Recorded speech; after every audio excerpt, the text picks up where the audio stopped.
Hello, మనందరికీ లైఫ్లో success కావాలి. సక్సెస్ అంటే ఏంటి? ఒకళ్ళకి అది మనీ అవ్వచ్చు, ఒకళ్ళకి పీస్ ఆఫ్ మైండ్ అవ్వచ్చు, ఒకళ్ళకి హెల్త్ అవ్వచ్చు, మరొకళ్ళకి రెస్పెక్ట్ అవ్వచ్చు. అవునా? కానీ ఈ సక్సెస్ ఎలా వస్తుంది అని మనలో ఎంతమంది క్వశ్చన్ చేసుకుంటాం? ఈ సక్సెస్ మనకి కావాలి అని అనుకుంటే మనం ఎలా ఉండాలి? మనకున్న హ్యాబిట్స్ ఏంటి? మనం ఎలాంటి హ్యాబిట్స్ అలవాటు చేసుకుంటే మనం అనుకుంటున్న సక్సెస్ మనకు వస్తుంది అని మనలో ఎంతమంది క్వశ్చన్ చేసుకుంటున్నామండి. అసలు హ్యాబిట్ అంటే ఏంటి? డిజైర్, నాలెడ్జ్ అండ్ స్కిల్, ఆ మూడు కలిపితేనే మనకి ఒక హ్యాబిట్ అవుతుంది. మనకి డిజైర్ ఉంది కానీ మనకి స్కిల్ లేదు, నాలెడ్జ్ లేదు, అది మనకి హ్యాబిట్ ఎలా అవుతుంది? అట్లానే మనకి స్కిల్ ఉంది కానీ సరైన డిజైర్ లేదు, సరైన నాలెడ్జ్ లేదనుకోండి, అది కూడా హ్యాబిట్ అవ్వదు కదా. మనకున్న హ్యాబిట్సే మన ఫ్యూచర్ ని షేప్ చేస్తాయి. మనం ఎలా కావాలనుకుంటున్నామో, మనం ఏ రకమైన సక్సెస్ కావాలనుకుంటున్నామో అది మన హ్యాబిట్స్ వల్లే అవుతుంది కదా. ఈ రోజు మనం 7 habits of highly effective people ఈ బుక్ గురించి తెలుసుకుందాం. 7 మోస్ట్ ఇంపార్టెంట్ హ్యాబిట్స్, మన సక్సెస్ కి ఉపయోగపడే హ్యాబిట్స్ ఏంటి అనేది మనం ఒకసారి చూద్దాం. ఈ బుక్ లో స్టీఫెన్ కోవే షార్ట్ కట్స్ గురించి మాట్లాడరు, మన క్యారెక్టర్ గురించి మాట్లాడతారు. ఇందులో మనకేమీ షార్ట్ కట్స్ ఉండవు, ట్రిక్స్ ఉండవు, హ్యాక్స్ ఉండవు, ఇలాంటివేమీ ఉండవు. కేవలం ఇంటర్నల్ గా మన థింకింగ్, మన బిహేవియర్, మన క్యారెక్టర్ చేంజ్ అవటం వల్ల మనకి ఎక్స్టర్నల్ రిజల్ట్స్ వస్తాయి అన్నది ఈ బుక్ లో క్లియర్ గా చెప్తున్న విషయం. ఇందులో ఆథర్ చెప్తుంది, మీకు స్మాల్ చేంజ్ కావాలి అని అనుకుంటే మీ బిహేవియర్ లో చేంజ్ రావాలి. అదే మీకు పెద్ద చేంజ్ కావాలి అనుకుంటే అసలు మీరు లైఫ్ ని చూసే విధానంలోనే చేంజ్ రావాలి అని ఆథర్ చెప్తున్నారు. First habit, be proactive. మనుషులు 2 రకాలు ఉంటారండి. ఒకళ్ళు ప్రొయాక్టివ్ గా ఉంటారు, ఒకళ్ళు రియాక్టివ్ గా ఉంటారు. ఫర్ ఎగ్జాంపుల్, ఏదైనా ఒక ప్రాబ్లం వచ్చింది అనుకోండి, రియాక్టివ్ గా ఉండే వాళ్ళు ఇది నా ఫేట్ బాగలేదు, లేదా గవర్నమెంట్ నాకు సరిగ్గా సపోర్ట్ చేయలేదు, లేదా నాకు సిచ్యుయేషన్స్ కరెక్ట్ గా లేవు, నా సర్కమ్స్టెన్సెస్ కరెక్ట్ గా లేదు, నేను పోర్ ఫ్యామిలీలో పుట్టాను, లేదా నాకు ఆపర్చునిటీస్ సరిగ్గా రాలేదు, ఇలా ఎప్పుడు కంప్లైంట్స్ చేస్తూ రియాక్టివ్ గా ఉంటారు. వాళ్ళకు వచ్చిన సమస్యకి రియాక్ట్ అవుతూ ఉంటారు. కానీ హైలీ ఎఫెక్టివ్ పీపుల్ ఎప్పుడు ప్రొయాక్టివ్ గా ఉంటారు. వాళ్ళకు వచ్చిన సమస్యకి సొల్యూషన్ కనుక్కుంటారు, వాళ్ళు రెస్పాన్సిబిలిటీని తీసుకుంటారు. సే ఫర్ ఎగ్జాంపుల్, ఒక పర్సన్ కి ఒక ప్రమోషన్ రాలేదనుకోండి, if is a proactive person, నాకు ఈ ప్రమోషన్ రాకపోవటానికి కారణం ఏంటి అని తెలుసుకుంటారు. దానికి కావాల్సిన స్కిల్స్ ని, నాలెడ్జ్ ని వాళ్ళు డెవలప్ చేసుకుని నెక్స్ట్ టైం దాన్ని ఇంప్రూవ్ చేసుకోవటానికి వాళ్ళ ప్రయత్నం వాళ్ళు చేస్తారు, కానీ కంప్లైంట్స్ చేస్తూ కూర్చోరు. సి ఫర్ ఎగ్జాంపుల్, మనం ఏదైనా గవర్నమెంట్ రిలేటెడ్ విషయాలే తీసుకున్నాం అనుకోండి, మనం చాలా మంది అంటాం, వింటాం, సిస్టమ్ ఇస్ కంప్లీట్లీ కరెక్ట్, అసలు వీళ్ళు మారరు, ఏం చేంజ్ రాదు అని. కానీ ప్రొయాక్టివ్ గా ఉండేవాళ్ళు అలా అనరు. నా వర్క్ నా చేతిలో ఉన్నంత వరకు నేను కంప్లీట్ చేసుకుంటాను, నా గ్రోత్ ని నేను చూసుకుంటాను, నేను నా ఇంటిగ్రిటీతో నేను వర్క్ చేసుకుంటాను అని అనుకుంటాను. సో ప్రొయాక్టివ్ గా ఉండే వాళ్ళ ఫోకస్ ఎక్కడ ఉంది? వాళ్ళ గ్రోత్ మీద ఉంది. రియాక్టివ్ గా ఉండే వాళ్ళు బ్లేమ్ గేమ్ ఆడటంలోనే సరిపోతుంది. సో మనం చేయవలసింది ఏంటి? ఏదైనా ప్రాబ్లం వచ్చినప్పుడు బ్లేమ్ గేమ్ చేయటం మానేసి రెస్పాన్సిబిలిటీ తీసుకోవాలి. ఆ ప్రాబ్లం నుంచి ఎలా బయటపడాలి అని దాని గురించి మనం సొల్యూషన్స్ ఆలోచించి మనం సొల్యూషన్ వైపు నడిస్తే ఆటోమేటిక్ గా ప్రాబ్లమ్స్ అన్ని రిజాల్వ్ అవుతాయి. సో రెస్పాన్సిబిలిటీ తీసుకోవటం అనేది మన హ్యాబిట్ గా మారిపోవాలి. Second habit, begin with the end in mind. మనం ఏది చేయాలనుకున్నా, మనం ఏది కావాలి అని అనుకున్నా, ఫస్ట్ మనకు అది మైండ్ లో రావాలి కదండి. మనం అనుకున్న ప్రతిదీ 2 సార్లు జరుగుతుంది. ఈ పాయింట్ మనం వేరే వీడియోస్ లో కూడా చాలా సార్లు అనుకున్నాం. మనం మైండ్ లో ఫస్ట్ అనుకున్న తర్వాతే అది మన రియాలిటీలోకి వస్తుంది అని. సే ఫర్ ఎగ్జాంపుల్, మనం ఒక ఇల్లు కట్టుకోవాలి అనుకున్నాం అనుకోండి, మనం ఏం చేస్తాం? ఫస్ట్ ఎక్కడ కట్టుకోవాలి అన్న క్లారిటీ మనం తెచ్చుకుంటాం. దాని తర్వాత దానికి కావాల్సిన బ్లూ ప్రింట్, ఆర్కిటెక్చర్ అని అనుకుంటాం, ఎంత బడ్జెట్ అవుతుంది అని ప్లాన్ చేసుకుంటాం కదా. ఇవన్నీ చేసిన తర్వాత, ఇవన్నీ మనం ఒకసారి మైండ్ లో ఆలోచించుకున్న తర్వాతే కదా మనం నిజంగా కన్స్ట్రక్షన్ చేయటం స్టార్ట్ చేస్తాము. మన లైఫ్ కూడా ఇంతేనండి. మనం ఏది కావాలనుకున్నా, మనం ఏది చెయ్యాలనుకున్నా అది 2 సార్లు జరుగుతుంది. ఒకటి ఫస్ట్ టైం మన మైండ్ లో, సెకండ్ టైం రియల్ గా. ఇక్కడ ఆథర్ చెప్తుంది, హైలీ ఎఫెక్టివ్ పీపుల్ ఎప్పుడు ఏం చేసినా వాళ్ళ ఎండ్ ని దృష్టిలో పెట్టుకొని చేస్తారు అని. ఫైనాన్షియల్ ఫ్రీడమ్ కావాలి అని అనుకున్నాం అనుకోండి, అది మన ఎండ్ టార్గెట్ కదా. సో ఆ ఎండ్ టార్గెట్ మనం రీచ్ అవ్వాలంటే మనం ఏం చేయాలి?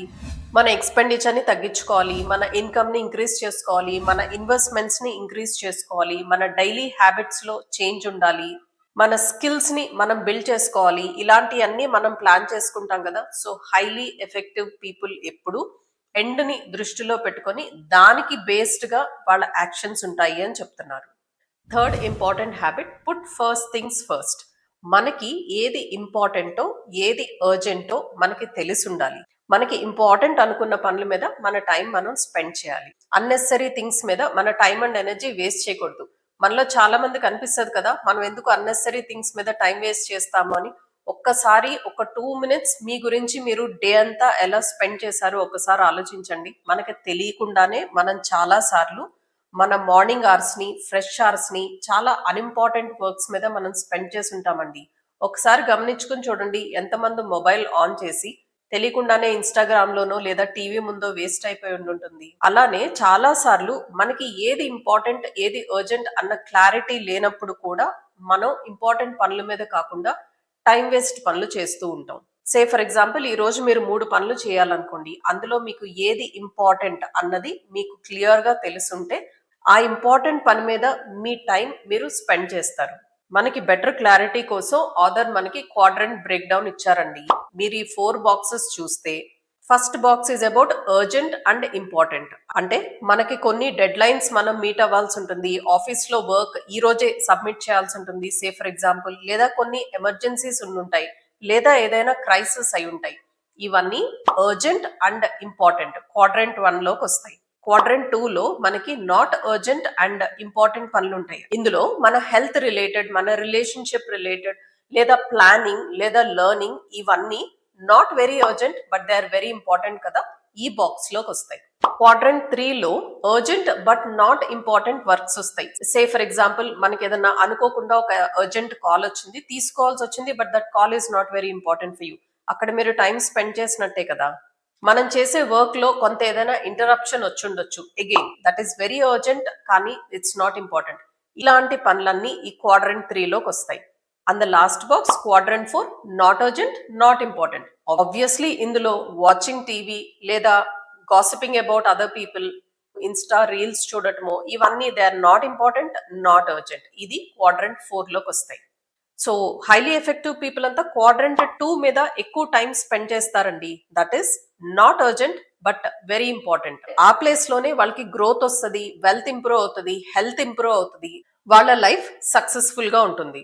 సే ఫర్ ఎగ్జాంపుల్, మన ఇంట్లోనో మన చుట్టుపక్కల మనం కామన్ గా చూసేది ఏంటి, హెల్త్ చెకప్స్ కి ఇంపార్టెన్స్ ఇవ్వరు, లెర్నింగ్ కి ఇంపార్టెన్స్ ఇవ్వరు, స్కిల్స్ అప్గ్రేడ్ చేసుకోవడానికి ఇంపార్టెన్స్ ఇవ్వరు, ఫైనాన్షియల్ ప్లానింగ్ కి ఇంపార్టెన్స్ ఇవ్వరు. ఇవన్నీ అర్జెంట్ కాకపోవచ్చు బట్ ఇవన్నీ చాలా ఇంపార్టెంట్ కదా. So most of the people ఇది అర్జెంట్ అయిపోయే వరకు దీని మీద వర్క్ చేయరు. కానీ హైలీ ఎఫెక్టివ్ పీపుల్ అలా కాదు, ఈ క్వాడ్రంట్ లో మాక్సిమం టైం స్పెండ్ చేస్తారు. ఇక్కడ కీ ఏంటంటే మీ స్కెడ్యూల్స్ ని ప్రయారిటైజ్ చేసుకోవటం కాదు, మీ ప్రయారిటీస్ ని స్కెడ్యూల్ చేసుకుంటున్నారు. Fourth habit, think win win. Highly effective people ఎప్పుడు విన్ విన్ ని మాత్రమే చూస్ చేసుకుంటారు. విన్ విన్ అంటే ఏంటి, ఇద్దరికి ఉపయోగకరంగా ఉండాలి అని, అంటే మ్యూచువల్ బెనిఫిట్ ఉండాలి అని. సే ఫర్ ఎగ్జాంపుల్, మీరు ఏదైనా ఒక డెసిషన్ తీసుకున్నారనుకోండి, మీరు తీసుకున్న ఆ డెసిషన్ వల్ల మీకు ఉపయోగకరంగా ఉండాలి, అలాగే ద సెకండ్ పర్సన్ కూడా ఉపయోగకరంగా ఉండాలి. అదే రిలేషన్షిప్ లో అయినా బిజినెస్ లో అయినా ఎక్కడైనా విన్ విన్ గానే ఉండాలి.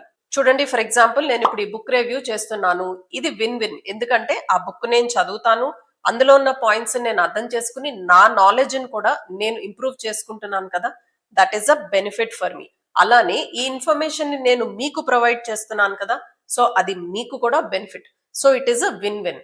మన డెసిషన్స్ ఎప్పుడు అది మనకి బెనిఫిషియల్ గా పక్క వాళ్ళకి బెనిఫిషియల్ గా ఉండాలి, అంతేకాని మనకి బెనిఫిషియల్ గా ఉండి పక్క వాళ్ళకి లూజ్ అయ్యేలాగా ఎప్పుడు ఉండకూడదు. అలాగే లూజ్ లూజ్ ఆబ్వియస్లీ ఉండకూడదు, మీరు లూజ్ అయ్యి వాళ్ళు లూజ్ అయ్యి అన్న డెసిషన్ కి అసలు అర్థమే లేదు కదా. ఈ బుక్ లో అదర్ చెప్పింది, హ్యూమన్ ఇంటరాక్షన్స్ ఎప్పుడు 6 విధాలా ఉంటాయండి. Win win, win lose, lose win, lose lose, win and no deal. Highly effective people ఎప్పుడు విన్ విన్ కానీ నో డీల్ లో కానీ ఉంటారు. మన డెసిషన్స్ ఎప్పుడు మనకి ఉపయోగకరంగా, అలాగే మనతో పార్ట్నర్షిప్ లోకి వస్తున్న వాళ్ళకి కూడా ఉపయోగకరంగా ఉండేలాగా ఉండాలి. Fifth habit, seek first to understand then to be understood.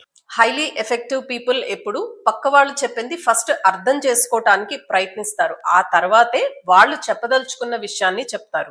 మన గురించి మనం ఒకసారి చూసుకుంటే మనలో ఎంతమంది మనం ఫస్ట్ పక్క వాళ్ళు చెప్పింది పూర్తిగా వింటున్నాము, పూర్తిగా అర్థం చేసుకుంటున్నాము, ఆ తర్వాతే మన వర్షన్ మనం చెప్తున్నాము అన్నది మనం ఒకసారి చెక్ చేసుకోవాలి. సే ఫర్ ఎగ్జాంపుల్ మీరు ఒక ప్రోడక్ట్ సెల్ చేయాలనుకున్నారు అనుకోండి, పక్క వాళ్ళ రిక్వైర్మెంట్ ని మీరు అర్థం చేసుకోకుండా మీరు ఆ ప్రోడక్ట్ ని అమ్మటానికి ప్రయత్నిస్తే you will fail in that deal కదా.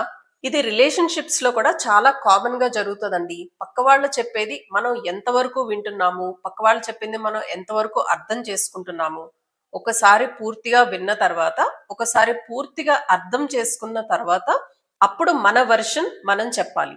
హైలీ ఎఫెక్టివ్ పీపుల్ ఎప్పుడు ఫస్ట్ పక్క వాళ్ళని అర్థం చేసుకుని ఆ తర్వాత మాత్రమే వాళ్ళు చెప్పదలుచుకున్నది చెప్తారు. ముందుగానే అడ్వైజర్స్ ఇవ్వరు, జడ్జిమెంట్స్ లోకి వెళ్ళిపోరు. దీనివల్ల వాళ్ళ బిజినెస్ డీల్స్ కానీ వాళ్ళ రిలేషన్షిప్ కానీ స్ట్రాంగ్ గా ఉంచుకోగలుగుతారు. ఇందాక మనం చెప్పుకున్న ప్రీవియస్ పాయింట్ లో విన్ విన్ సిట్యుయేషన్ దీని వల్లే వస్తుంది. Sixth habit is synergy. Synergy అంటే ఏంటి? కలిసి పని చేయటం. Say for example 1+1=3 or 3 or more అని చెప్తున్నారు ఆథర్. దీన్ని ఆథర్ ఒక ఎగ్జాంపుల్ తో ఎక్స్ప్లెయిన్ చేశారు. సే ఫర్ ఎగ్జాంపుల్ ఒక 2 మొక్కలు ఒక ప్లేస్ లో ఉన్నాయి అనుకోండి, దాని వేళ్ళు భూమిలోకి వెళ్ళటం వల్ల కింద భూమి సాయిల్ మరింత స్ట్రాంగ్ గా అవుతుంది, అవునా? సాయిల్ స్ట్రాంగ్ గా అవటం వల్ల ఈ మొక్కలు మరింత స్ట్రాంగ్ గా హెల్దీగా పెరుగుతాయి. సో సినర్జీ అంటే ఇది. సో ఇక్కడ ఆథర్ చెప్తుంది, ఏ పని చేసినా విడివిడిగా చేయటం వల్ల కలిపి చేసుకుంటే దాని వల్ల ఎక్కువ బెనిఫిట్ ఉంటుంది అని. చాలా సార్లు మనం బిజినెస్ లో అలాగే మన ఆఫీసెస్ లో కూడా ఇది ఎక్కువగా చూస్తూ ఉంటామండి. మనకి కలిసి పని చేస్తే ఒక్కొక్కసారి ఈగో ప్రాబ్లమ్స్ వల్ల, ఇంకొకసారి మనం కంట్రోల్ లూజ్ అవుతావేమో అని కలిసి పని చేయడానికి చాలా మంది ఇష్టపడరు. వాళ్ళ వర్క్ ని వాళ్ళు సింగిల్ హ్యాండెడ్ గా చేసుకొని ఏదో ప్రూఫ్ చేసుకోవడానికి చూస్తారు. కానీ గ్రూప్ గా చేస్తే, కంబైన్డ్ గా చేస్తే దాని స్ట్రెంగ్త్ ఎప్పుడు ఎక్కువగా ఉంటుంది అని ఇక్కడ ఆథర్ చెప్తున్నారు. హైలీ ఎఫెక్టివ్ పీపుల్ ఎప్పుడు సినర్జీకి ఇంపార్టెన్స్ ఇస్తారు. ఇక్కడ కాంప్రమైజ్ అవటం కాదు, కొలాబరేట్ అవటం. సెవెంత్ హ్యాబిట్ షార్పన్ ద సా. దీనికి ఎగ్జాంపుల్ గా ఆథర్ కోవే ఒక మంచి కథ చెప్పారండి. ఒక పర్సన్ ఒక అడవిలోకి వెళ్ళి ఒక చెట్టుని రంపంతో కోస్తా ఉంటాడు. ఎంతసేపు కోసినా, ఎంత ప్రయత్నించినా ఆ చెట్టుని కట్ చేయలేకుండా ఉంటాడు. ఇంతలో అదే దారిలో వెళ్తున్న ఇంకొక పర్సన్ వచ్చి ఆ కొయ్యటం కాసేపు ఆపి నీ చేతిలో ఉన్న రంపాన్ని కాస్త షార్ప్ చేయమని చెప్తాడు. అప్పుడు ఈ పర్సన్, నాకంత టైం లేదు, నేను ఫస్ట్ ఈ వర్క్ కంప్లీట్ చేసుకుని వెళ్ళిపోవాలి అంటాడు. ఇందులో ప్రాబ్లం ఎక్కడుందో మీకు అర్థమైంది కదా. మనం ఎందుకు ఇలా చేస్తాము అంటారా? మీరు ఒకసారి ఆలోచించండి. మన లైఫ్ లో కూడా ఇలాంటి ప్రాబ్లమ్స్ మనకు కూడా ఉంటాయి. మనకి రిలేటెడ్ గా ఆథర్ 4 డైమెన్షన్స్ చెప్పారు. First one is physical, exercise చేయటం, చక్కగా నిద్రపోవటం, మంచి న్యూట్రిషియస్ ఫుడ్ తీసుకోవటం, ఇవన్నీ మన ఫిజికల్ బాడీని షార్పన్ చేసుకోవటమే కదా. Second one is mental health, మనం రీడింగ్ చేయాలి, అలాగే మనం నేర్చుకోవాలి, మన థింకింగ్ షార్ప్ గా ఉండాలి. థర్డ్ వన్ ఇస్ ఎమోషన్స్, మన రిలేషన్షిప్స్ ని ఎంత స్ట్రాంగ్ గా పెట్టుకుంటున్నాము, మన కాంట్రిబ్యూషన్ ఎంతలాగా ఉంటుంది, మనం పక్క వాళ్ళతో ఎంపథెటిక్ గా, దయాగుణంతో ఉంటున్నామా, ఇవన్నీ మనం ఎమోషన్స్ రిలేటెడ్ గా షార్పన్ చేసుకోవాల్సిన విషయాలే కదా. ఫోర్త్ వన్ ఇస్ స్పిరిచువల్, అసలు మన పర్పస్ ఆఫ్ లైఫ్ ఏంటి, మన వాల్యూస్ ఏంటి, మన లైఫ్ కి మీనింగ్ ఏంటి, ఇవన్నీ మనం షార్పన్ చేసుకోవాలి. ఇప్పుడు మనం మాట్లాడుకున్న 4 విషయాల్లో physical, mental, emotional and spiritual, ఈ 4గిట్లో ఏ విషయంలో అయినా మనం షార్ప్ గా లేకపోతే మనకి ఇంబ్యాలెన్స్ అనేది వస్తుంది. హైలీ ఎఫెక్టివ్ పీపుల్ ఎప్పుడు ఈ 4గిట్లో షార్ప్ గా ఉంటారు. స్టీఫెన్ కోవే చెప్పిన ఈ పాయింట్స్ అన్ని జస్ట్ స్టెప్స్ కాదండి, దే ఆర్ ప్రిన్సిపల్స్. మనం ఫాలో అవ్వాల్సిన ప్రిన్సిపల్స్. ఓవర్ నైట్ లోనో ఒక వీక్ లోనో ఇవన్నీ రావు. మనం దీన్ని హ్యాబిట్ గా చేసుకుని దీన్ని మనం క్యారెక్టర్ గా చేసుకోవాలి. స్టార్ట్ విత్ 1 హ్యాబిట్, దీన్ని మనం స్లోగా డెవలప్ చేసుకుని మనం సక్సెస్ అవటానికి వీటిని మనం ఉపయోగించుకోవచ్చు. I hope you like the video. మీకు ఈ వీడియో నచ్చినట్టయితే please like, share and subscribe to my channel. Thank you so much for watching till here. Bye bye.